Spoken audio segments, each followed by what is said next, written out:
दोस्तों, बहुत सी फैमिलीज में बचपन से सिखाया जाता है कि ज्यादा पैसा मतलब ज्यादा प्रॉब्लम्स। आपके पास जितना कम हो उतना बेहतर है, या फिर स्टॉक मार्केट में पैसा डालना बहुत रिस्की काम है। या आपको तब तक काम करना होगा जब तक आप 65 साल के बूढ़े बनकर रिटायर ना हो जाओ और आपकी पेंशन चालू हो जाए। या शायद तब तक जब तक आपका बेटा बड़ा ना हो जाए और वो जिम्मेदारी ले ले पैसे कमाने की। तभी आपको आराम मिलेगा और तभी आप रिटायर हो पाओगे। इनफैक्ट बहुत सी फैमिलीज में पैसे या स्टॉक मार्केट को लेकर कभी बात ही नहीं होती है। हम सिर्फ देखते हैं कि कैसे हमारे डैडी या उनके डैडी ने बूढ़े होने तक काम किया और घर को चलाया, कैसे वो बीमार होकर भी काम पर जाते थे। बारिश के मौसम में तेज बारिश होती थी फिर भी उससे लड़कर काम पर जाते थे, क्योंकि घर चलाने के लिए हमें पैसे की जरूरत होती है। फाइनेंशियल फ्रीडम का कॉन्सेप्ट सालों से है, लेकिन बहुत ही रेयर, यानी मेरे हिसाब से 1% से भी कम लोग इसके बारे में सोचते हैं और उसके 1% लोग इसको हासिल करते हैं। लेकिन सच ये है कि अगर इंसान अपनी लाइफ में फाइनेंशियल फ्रीडम हासिल करना चाहता है तो चाहे वो महीने का 10,000 कमाए या 10 लाख, वो हासिल कर सकता है। ये book money master the game में ऑथर टोनी रॉबिन्स ने एक पूरा प्लान लेआउट किया है जिसे आप फॉलो कर सकते हो फाइनेंशियल फ्रीडम हासिल करने के लिए, अगर आप उसे सच में डिजायर करते हो तो। इस बुक को लिखने के लिए उन्होंने दुनिया के सबसे नॉलेजेबल और एक्सपर्ट्स जैसे Warren Buffett, Charles Schwab, Carl Icahn, Ray Dalio के इंटरव्यूज लिए और उनकी एडवाइस ली। ये लोग जो सेल्फ मेड बिलियनर्स है, जिनसे शायद हम अपनी पूरी लाइफ में कभी मिल भी ना पाएंगे, इनकी इम्पोर्टेंट एडवाइस इस बुक में स्टेप बाय स्टेप लिखी है, जिसकी समरी मैं आज आपके सामने लाया हूँ। उससे पहले मैं चाहता हूँ कि आप इस चैनल को सब्सक्राइब करिए ताकि फाइनेंस, इन्वेस्टिंग और स्टॉक मार्केट रिलेटेड वीडियोस आप सबसे पहले देख सको और आप भी फाइनेंशियल फ्रीडम अचीव कर सको। तो चलिए शुरू करते हैं। ये किताब ऑलमोस्ट 700 पन्नों की है, जिसको ऑथर ने 7 सेक्शंस में डिवाइड किया है। सबसे पहला सेक्शन बात करता है जंगल के बारे में। जिस तरह आप एक अनजान घने जंगल में एंटर करते हो, अब आपको पता नहीं कौन सा जानवर कहाँ से कब आ जाए। उसी तरह जब आप ज़्यादा पैसे कमाने लगते हो तो आपको पता नहीं चलता कौन आपकी मदद के नाम पे आपको लूटने आया है। रियल लाइफ की प्रॉब्लम जंगल से ज़्यादा बड़ी है। वो इसलिए क्योंकि जंगल में तो आपको साफ साफ पता होता है कि आपका दुश्मन कौन है। जैसे अगर आपके सामने एक शेर है तो आपको पता है कि वो आपकी जान लेगा ही। वो शेर आपको झूठी कहानियां नहीं सुनाएगा। लेकिन रियल लाइफ में बहुत सारे लोग जैसे fake coaches, stock market broker, bankers, financial advisers, जो ज़्यादातर अपना खुद का फ़ायदा देखते हैं, और ऐसे लोग उन लोगों की लाइफ में आते हैं जो थोड़ा ज़्यादा पैसा कमाने लगते हैं, और इसीलिए लोग न जानते हुए भी इनके शिकार बनते हैं। इनफैक्ट हम अपने खुद के दुश्मन हैं जब हम बिना लॉजिक के कुछ डिसीजंस लेते हैं, लालच में या आलस में आके।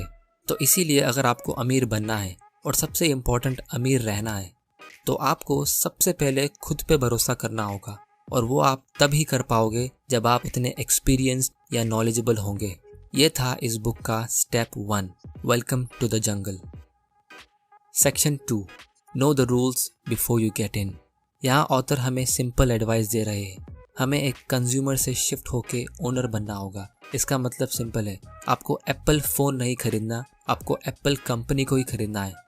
अगर आप पैसे के बारे में इतना नहीं सीख रहे, जैसे इन्वेस्टिंग और फाइनेंस के बारे में, तो आप बहुत बड़ी गलती कर रहे हो, क्योंकि आपकी लाइफ का आधे से ज़्यादा टाइम पैसा कमाने में और बाकी का टाइम उसे खर्चा करने में या बचाने में निकल जाता है। इसीलिए आपको इन्वेस्टमेंट के बारे में बेसिक चीज़ें तो पता होना एटलीस्ट ज़रूरी है। जैसे सबसे ज़्यादा प्रॉफिट लॉन्ग टर्म में कहाँ मिलता है, जिसका आंसर है स्टॉक मार्केट। हमारी इंडियन मेंटालिटी कुछ ऐसी है कि हमें लगता है रियल एस्टेट बेस्ट इन्वेस्टमेंट है या गोल्ड अच्छा इन्वेस्टमेंट है। अगर आप बहुत मेहनत करके अपने गल्ले में या बैंक अकाउंट में पैसे जोड़कर या शायद होम लोन लेकर एक दूसरा घर या दूसरी दुकान ले लेते हो, तो उसको आप रेंट पे चढ़ा के आराम से रह सकते हो। यही लोगों की सोच होती है कि फाइनेंशियल फ्रीडम मतलब दूसरा घर, दूसरी प्रॉपर्टी, ताकि उसका रेंट हमारे खर्चे के काम आ सके। लेकिन मैं कहता हूँ इक्विटी यानी स्टॉक मार्केट सबसे बेस्ट इन्वेस्टमेंट है, और ये सिर्फ मैं नहीं, दुनिया के सारे अमीर और एक्सपीरियंस्ड इन्वेस्टर कहते हैं। फिर बहुत से लोग कहेंगे, अरे स्टॉक मार्केट तो बहुत रिस्की है, उसमें पैसा डूबने का डर होता है। वो रिस्की है क्योंकि आपको उसकी नॉलेज नहीं है।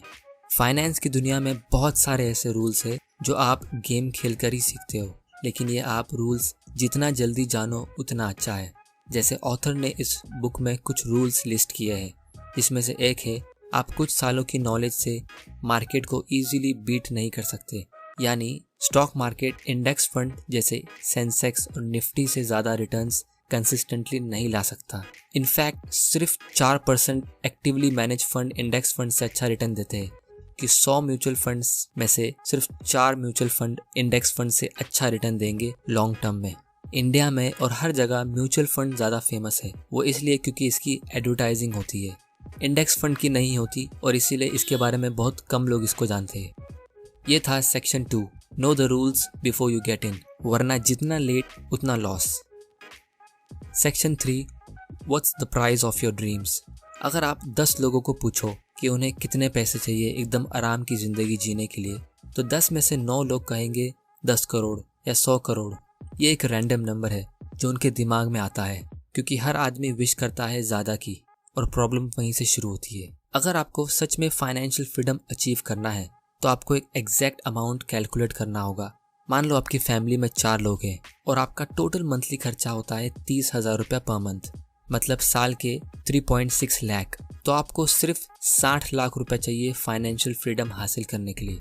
वो कैसे, मैं बताता हूँ। 60 लाख रुपया अगर आप कोई भी बैंक में फिक्स डिपॉजिट में डालते हो तो आपको मिनिमम 6% इंटरेस्ट तो मिलेगा ही, जो होता है हर साल का 3.6 लाख। यानी आप एक बार 60 लाख रुपया जमा करके बैंक में डाल दो, फिर बैंक आपको हर साल 3.6 लाख देगी, और फिर आपको काम करने की ज़रूरत नहीं। और अगर आप नोटिस करोगे तो ये 60 लाख रुपया 10 करोड़ या 100 करोड़ से भी बहुत कम है, जिसके लोग अक्सर सपने देखते हैं। लेकिन इसमें एक छोटी सी प्रॉब्लम है। इंडिया एक हाई ग्रोथ कंट्री है और यहाँ की महंगाई भी बहुत ज़्यादा है, तो आने वाले कुछ सालों में 3.6 लाख कम पड़ेंगे, क्योंकि चीज़ों के दाम महंगे होते हैं। इसीलिए मैं पर्सनली डेट और डेट फंड्स का फ़ैन नहीं हूँ। लेकिन अगर आप कोई इक्विटी फंड में पैसा डालोगे जो इन्फ्लेशन से बेटर रिटर्न देता है, तो आपका एक्चुअल इन्वेस्टमेंट कम होगा और उसका रिटर्न्स ज़्यादा होगा। या अगर आप खुद कुछ अच्छी कंपनीज के स्टॉक ले लो, जैसे मान लो आपने ऐसी कोई कंपनी का स्टॉक ले लिया जो अच्छा डिविडेंड पे करती है, जैसे ITC, कैस्ट्रॉल इंडिया या बजाज ऑटो या कोई और, तो आपको हर साल उस कंपनी से डिविडेंड्स भी मिलेगा, जिससे आपका एक्सपेंस कवर होगा, और साथ ही साथ इसका स्टॉक प्राइस भी बढ़ता रहता है। इसको ऑथर कहते हैं लाइफ टाइम इनकम प्लान। लेकिन स्टॉक्स में डायरेक्टली इन्वेस्ट करना रिस्की है, क्योंकि आपको उस कंपनी को रिसर्च करना होता है, उसके बिजनेस की इतनी नॉलेज होनी चाहिए। यहाँ मैं स्टॉक रिकमेंडेशन नहीं दे रहा, लेकिन ये बता रहा हूँ कि हम अपनी लाइफ में आराम से ज़रूरी इन्फॉर्मेशन हासिल कर सकते हैं और अपना ड्रीम फाइनेंशियल फ्रीडम को अचीव कर सकते हैं। लेकिन ये सब तब ही होगा जब हमें एग्जैक्टली पता होगा हमें कितना अमाउंट चाहिए और हमारे पास उतनी नॉलेज होनी चाहिए। वरना अगर आप सपने देख रहे हो करोड़पति बनने के, तो वो शायद सपना ही रह जाएगा। इस बुक में ऑथर ने एब्सोल्यूट फाइनेंशियल फ्रीडम को अल्टीमेट गोल बताया है। जैसे आप एक बड़े पहाड़ का सबसे ऊंचा हिस्सा समझ लो। वहां पे पहुंचने के लिए आप अपने गोल को 5 छोटे गोल्स में डिवाइड कर दो। सबसे पहला, फाइनेंशियल सिक्योरिटी।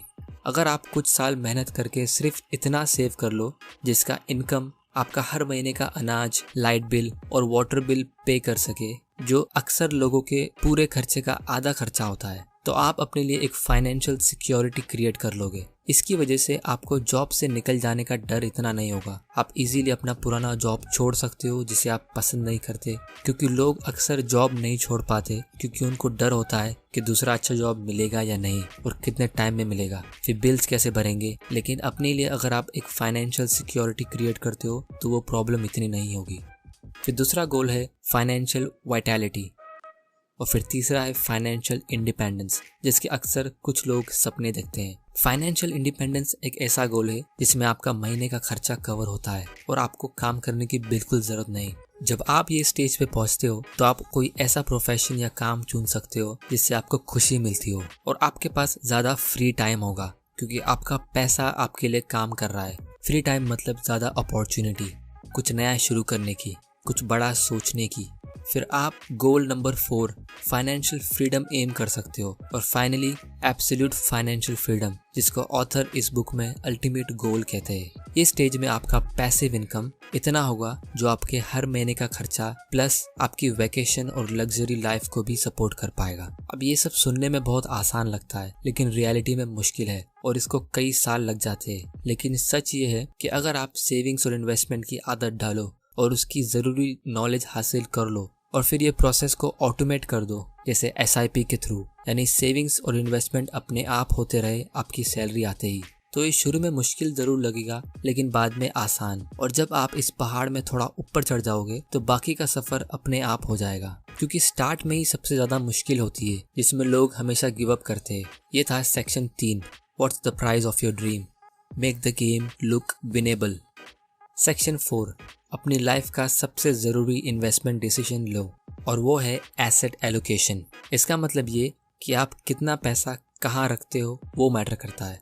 देखिए दोस्तों, पैसा सबके पास होता है, एटलीस्ट थोड़ा बहुत, लेकिन हम उसे कहाँ रखते हैं वो मैटर करता है। कुछ लोग पैसे कमाकर अपने घर में रखते हैं, कुछ लोग बैंक अकाउंट में, या कुछ लोग फिक्स डिपॉजिट में, और दूसरी तरफ कुछ लोग कुछ स्टॉक्स खरीद लेते हैं या म्यूचुअल फंड में डाल देते हैं।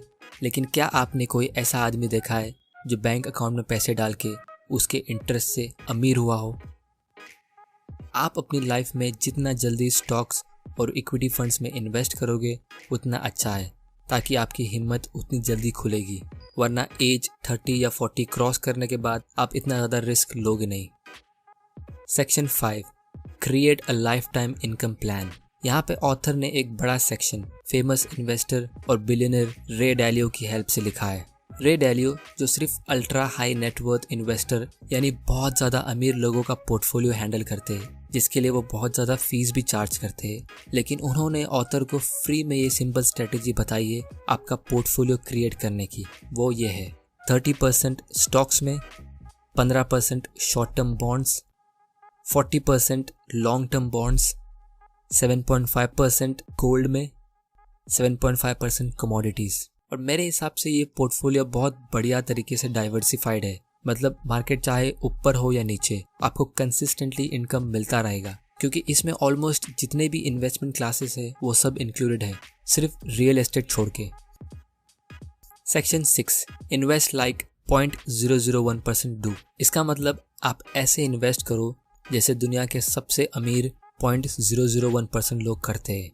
इस सेक्शन में ऑथर ने हमें बहुत सारे अमीर लोगों के इंटरव्यू के नोट्स दिए हैं, जिसमें से कुछ इम्पोर्टेंट लेसन्स ये है कि मिडिल क्लास और गरीब लोग अपना सारा पैसा रिस्क करते हैं सिर्फ 4 से 8% प्रॉफिट कमाने के लिए, और दूसरी तरफ अमीर इन्वेस्टर्स यूजुअली कम रिस्क लेके ज़्यादा प्रॉफिट्स कमाते हैं, जैसे $1 पे $5 यानी 400% रिटर्न। ये तब होता है जब आपको इन्वेस्टमेंट की उतनी नॉलेज होती है, जब आपका माइंडसेट इन्वेस्टिंग का हो।